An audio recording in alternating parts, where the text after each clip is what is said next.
Introducing Mike Tyson.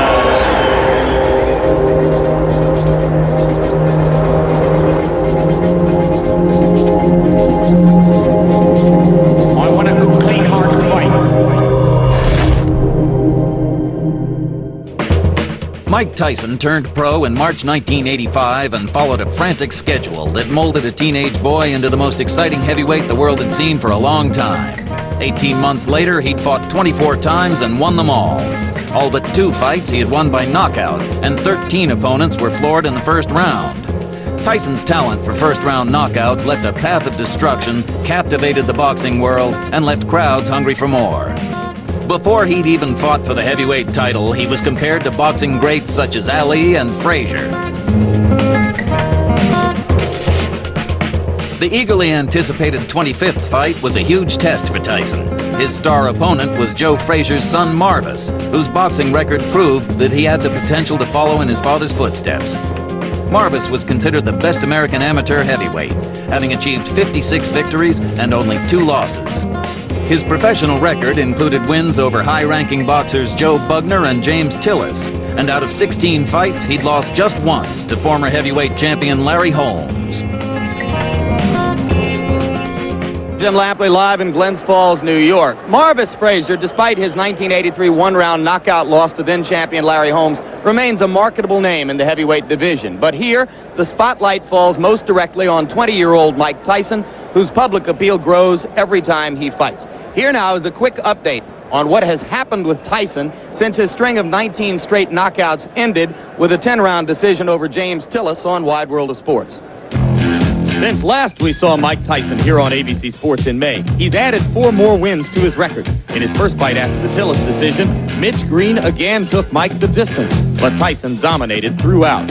And in his next fight against Reggie Gross in June, Mike showed the ability to take a punch, absorbing this uppercut before coming back seconds later to end the fight with a left hook. His knockout streak began anew and continued with a 1-round dismantling of William Hosea, a 2-minute, 3-second fight. And in his last fight, Mike brought his win streak to 24 with a knockout of Lorenzo Boyd. A stiff uppercut ended matters in the second round. On his present schedule, Tyson fights more often than any other current boxer with status and marketability. Is it better to learn in the gym or in the ring? Boxing figures are divided.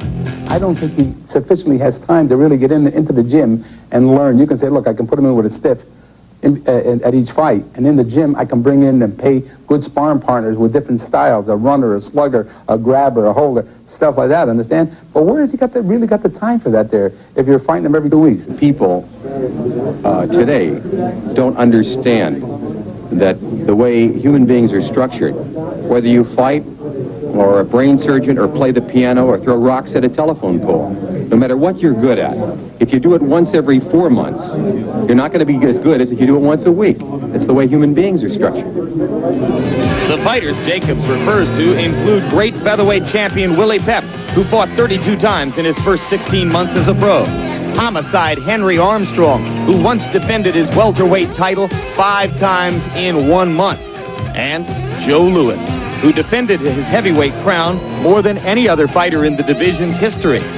Tyson believes the schedule the late Customato wanted for him is the one which will work best as he seeks the goal of winning the heavyweight crown. It keeps my mind occupied on my business, and I'm not off my job much. I'm not out in the street. I'm not running around, not hanging out with the guys as much and the girls. So my mind is preoccupied on my work, and it keeps me as sharp as possible. As many times as I fight, I become more immune to walking and being announced in front of a great deal of audience and everything. And as of now, it's becoming, like I say, an easy job. It's like every day I'm used to coming in front of 10,000 people, 20,000 people. I'm like, hi, they're all my friends. The late and legendary trainer Customato was the only real father figure Mike Tyson ever knew. Marvis Frazier's father, ever present in his life, is one of the most famous names in heavyweight boxing. Joe's long since retired and now trains fighters here in his own gym in Philadelphia. One of those, his own son Marvis, who works alongside other members of the Frazier clan. Marvis has developed into a solid 210-pound professional fighter, adding 20 pounds onto the body which first came to public attention in 1979 when he became the junior world amateur heavyweight champion by stopping an Austrian fighter named Olaf Meyer. After only 10 pro fights, many felt Marvis was rushed into a shot at Larry Holmes. They were correct. Holmes stopped Marvis in the first round. But since that 1983 disaster, Marvis Frazier has rebounded with 6 straight victories, including decision wins over able opponents James Tillis, Jose Ribalta, and in his last fight in February over James Bone Crusher Smith. Though dropped in the middle of the fight, Marvis battled back against the larger Smith to capture the late rounds and a unanimous decision. Marvis is not the first famous heavyweight son to take the ring.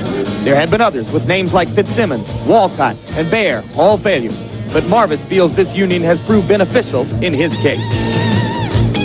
When you have a father training you, there's that tense emotion that you're always trying to do the best for your father. But then on the other hand, you know, you always have that encouragement to keep you going when times seem kind of hard for you. Joe keeps a watchful eye on his son, as his father did for him back in Beaufort, South Carolina. It's a special responsibility. That's a broad word, man. What you said, father. It's like, you know, there's a lot of daddies in the world today, but there's very few fathers. I think fathers should take control of families, because that's one part of you. I mean, it was that lady and you brought this kid in this world. So how you not going to be a father? How you not going to be a good leader? I don't understand. I didn't come from that school. It's a brutal business, but Marvis Frazier believes that working in it has kept this father and son close.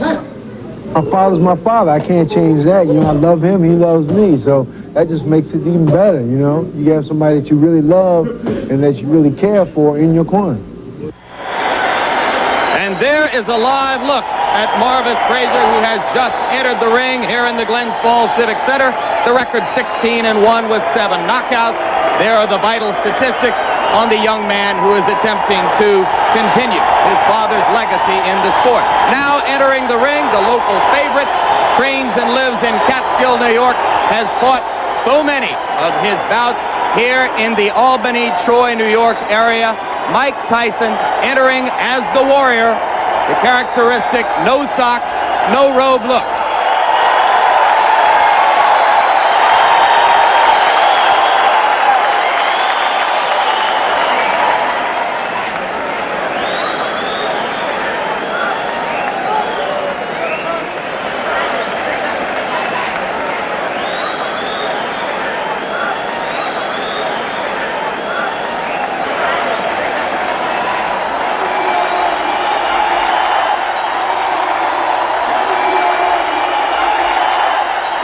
Now I'm joined by our ABC Sports boxing expert, Alex Wallow. Alex, how do you see the fight? Jim, in my opinion, it is not a matter of if Mike Tyson knocks out Marvis Frazier, but it's just a matter of when. I don't think Marvis is overmatched in this fight because of a lack of talent. Since being knocked out by Larry Holmes, he has reestablished himself as a heavyweight to be contended with wins, as we saw earlier, over the likes of Quick Tillis and Bone Crusher Smith. He can fight. The reason I and a lot of other people don't think he can win against Tyson is the fact that his style is made to order for Mike. Like his father, stamina and intensity to beat an opponent, but that aggressiveness is just perfect for a bomber like Mike Tyson. Remember, as great as Joe Frazier was, when he faced a tremendous power man like George Foreman, he got bounced around the ring like a rubber ball. His pressure style was suicidal against Foreman, and I think that's the case here today with Marvis and Mike Tyson. As an amateur, Marvis did show ability as a boxer, and he does have that tremendous heart of a Frazier. And there are people who think that if Marvis can move and survive the early rounds, Mike Tyson will get tired and frustrated as he did against Quick Tillis. But Tyson is now confident in his ability to go 10 rounds as he saw against Mitch Queen. I don't see that as a problem. All right, very quickly, let's look at the tail of the tape. You will see that Frazier has a reach advantage of about 6 inches, which will probably be nullified if he comes forward toward Tyson, as we expected. Round 1 is about to begin. The referee is Joe Cortez. In New York State, scoring is done by 3 judges. The referee does not score, scoring on the round system, supplemental 4-point scoring system if the rounds wind up even, and the 3 knockdown rule is in effect. Tyson comes out slugging. He comes out smoking like Marvis's father, Joe. Marvis must move or we're going to be out of here very, very quickly. uppercut, and Marvis is hurt. Frazier is down. Joe Cortez moves in to have a look, and he's going to stop the fight. It did not last 20 seconds. Tyson goes over to take a look at Marvis Frazier, obviously concerned. A terrific uppercut. The same punch with which Tyson knocked out Jesse Ferguson the first time you saw him here on ABC Sports. Watch the uppercut, the right uppercut. We're going to show it to you in just a moment. Right now, there is Jim Jacobs, yes. Co-manager of Mike Tyson talking to him. 30-second knockout sensation. Watch the right hand of Mike Tyson. Marvis in the corner and trapped. There it was. Just clipped him right on the chin. The left was unnecessary. Marvis is badly hurt at this point. Uppercut again. And there, Marvis is out on his feet. Everything after this is just incidental. The Frazier camp had expressed confidence before the bout. You wonder if they truly believed that Marvis could handle this kind of an attack. You see that stiff left hand, that jab that Mike has not shown too much. The jab backed Marvis up into the corner. A second jab kept him there for those right uppercuts.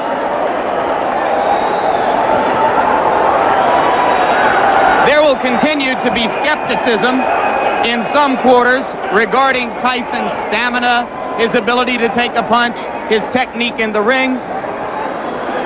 But with each succeeding bout, any skepticism about his punching power has to evaporate.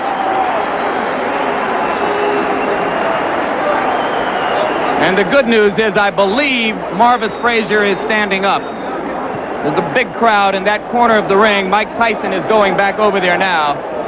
We'll take another look live at what is happening in the ring after you finish seeing this third replay of the very quick knockout. As ring announcer Paul LaFleur announces the knockout, Mike Tyson gives his respects to Marvis Frazier.